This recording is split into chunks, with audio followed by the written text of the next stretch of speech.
Okay, mayong gabi sa tanan. Nakoy tubagon ron guys. Naigi padala diri ako ng amigo oh. Mga kaubanan ra nako ni sa pag-eskwela sa engineering diha sa CMU. Muswan Maramag Bukidnon. Shout out tanan. Sir, mayong gabi. Okay. Migoy, unsay timailhan nga ready na ta magpakasal? Emoticon katawa. Mura og dili man siguro ni seryoso Migoy. Pero sige, atong tubagon Migoy no. Basin ready na giday ka magpakasal kay murag hapit naman ka magkurinta pod. Ayo wala ta Migoy nga ang imong anak no. Mag-classmate pa sa kong apo. No? Okay, Migoy. Ang timailhan nga para sa ako, Migoy. Oh, pero before I answer, no? Disclaimer lang. Kini mga personal opinion ra nako ni.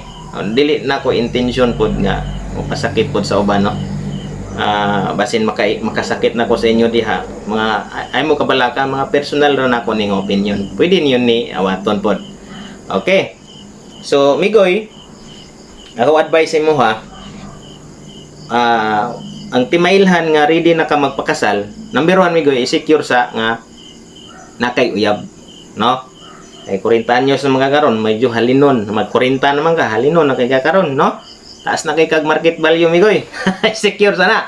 No, number 1, i-secure sa kay basin ug wala pa kay kuan diha. Na ready na kay imong sakyanan, ready na kay imong balay, nya wala pay babay. So mo na i-secure sa nya ikaduha Migoy. Kani medyo seryoso na kita ni.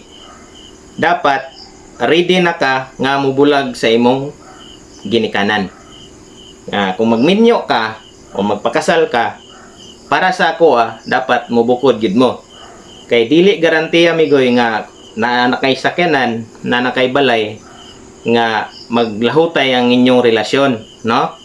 Nga uban sa unsa ni sa ginikanan ninyo kay sa akong observation ang in-laws gyud dapat murag kwan ba i-outlaws bitaw kanang walay labot sa inyong panagdesisyon sa isip magtiayon kay kung musulod na gani adiha na magkagubot na pag naiaway ninyo magtiayon kung magpakasal na ka ayaw i-involve ang imong mga in-laws or imong ginikanan kamo ray mo sulbad kay magubot man na kay para ang intensyon na namigoy para sa ako nga mubukod jud kag imong balay para matrain jud ka kay kinira bang pagpakasal migoy is a lifetime commitment unya kinira nga trabaho nga walay training ground no dire pare sa tuwa gitrain ta sa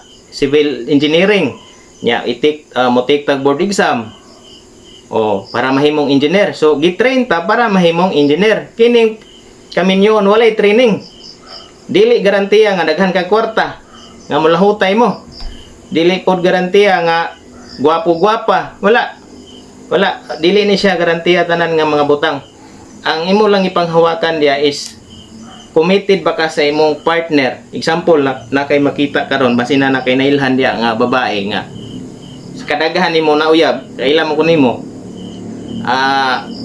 kung naay namang gani babae nga na feel nimo nga dili na nimo gusto buhian kanang feel nimo bitaw nga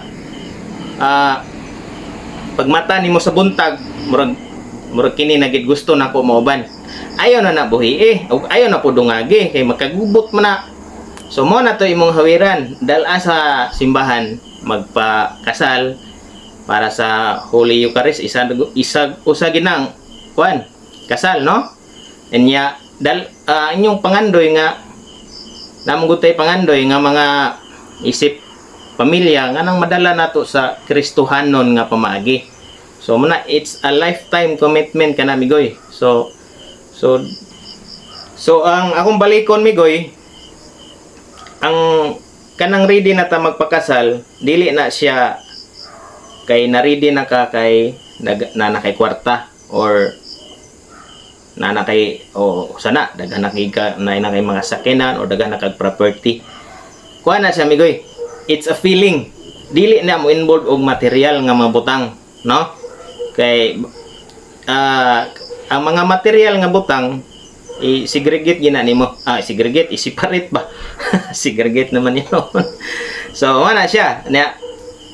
Committed ba ka nga kana na gyud nga babae ang imong unungan ba? Mo na siya importante nga it's a decision making nimo nga kini na gyud Lord. Magkinaon sa Lord sa kalapait sa kalipay o sa kasakit mga mo man. Gunitan ginako ni.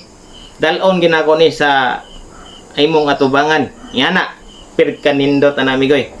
O kung wala pa sa tay kwarta, example, wala tay kwarta, dili na siya garantiya pod kung ang pag kadagin dakoon nato ang gugma. Mao ra ginay maka pursige nato og bangon. Para sa ako lang migoy ha. Para sa ako, mas maayo manggod pud tong para pod sa ako nagsugod gid mi og kung ako i-relate sa mo nagsugod gid mi wala nya kami ra gid nagdesisyon nya nagkanam-anam gyud og uswag nya ang nakanindot ana migoy dungan mo nabati ang kasakit, dungan yun gibati ang kalipay o kauswag sa pamilya, dungan pod mo tanan, no? Murag nindot kay paminawon nga walay nakiglambigit na mo ba sa among mga problema. Ang among mga ginikanan wala ni sulod sa among relasyon. Kung mag-away, kami ray sulbad, no? So ingana na ang partnership kay lifetime commitment man na good. Dili na kumbaga mga kwan pa sa tong ginika mga kaapu-apuhan, mga lulo na to, dili ra ba na kwando, dili na pagkaon nga init nga imong iluwa. Mo na siya pasabot ana lifetime commitment niya. Committed ba ka sa imong isumpa kay kung dili pa ka puro rata kuan, puro rata komedya kay dili ni kini manggong pagpakasal or kaminyoon kuan ni sagrado kay ni siya, dili ni siya kayaga-yagaan gid migoy. Mo nang imong message diri na ikatawa medyo kung namanggaling kay kwarta karon dili mo rag akong tan-aw di pa ka ready. Pero kung seryoso ka nang utana ani, kung advice mo seryoso gid atong mga butang nga feeling, ang imong feeling ba nga andam na bagid ka. Kay kung dili ka andam, uso kay rong panagbulag migoy. Nya mo balik din sa ginikanan ba? Ni ang ginikanan pod nga kuan, dili na lang nato i-mention ng gusto kay social media karon. Dili maayo no. Kung ako na simba ko. Kung ako example pohon maminyo akong anak, unay problema. Dili na ko dauton kung insay ang partner. Dili maayo ang inana, no? Para sa ako, dili maayo kay gipili biya na sa imong anak. Niya karon nagbulag, alalayan ninyo nga magbalik, dili nang iduot na hinuon pag-ayo, no? So asa na ang garbo manggod mo na makadaot lagi garbo. So mo nang isa ka disadvantage kung mamuyuan ka. Pero kamo duha mag-isa gyud mubulag. Wala kamo ni mo desisyon, inyo ha gina. Kung kamo mo pundar, ingani inyong gusto nga balay, ngani inyong sakyanan, o ngani inyong gusto niyo nga negosyo, kamo duha. Nya, kung maglambo mo duha, malipay ang Ginoo, ngano man, malipay ang Ginoo sa kalambuan sa iyang mga anak, no? Kay ang kalambuan, kanang nagampo ka ba nga, makalingkawas kas kapobrehon, that is faith. Mga kuan nato na pagtuo ba, nya makalingkawas tagamay, Isus, nindot kay no. Nindot kay mapasalamaton kita sa Ginoo na. So, mo na siya. So dili ni katiyo-tiyawan migoy kung magminyo mangaling ka migoy. Siguro nga ang imong kasing-kasing stable. Basin og pagpakasal nimo kamulo papaso. Nay mga bridesmaid diha, murag mo na imong na. Mura na saitan na pud ba? Kaila pa gyud nimo. So, inana dapat baguon nimo to siya. Dapat kung mo naman gid nga babae mong nakita, gunitin na ayo nagdungagi. Okay? I hope makakita na gid ka og kay 40 hapit na ta mag 40 amigoy. No? I hope makakita na ka og babae nga muunong pud sa imo ha, kay basin pud og makabalo sila sa imo ba. Sige amigoy, mayong gabi.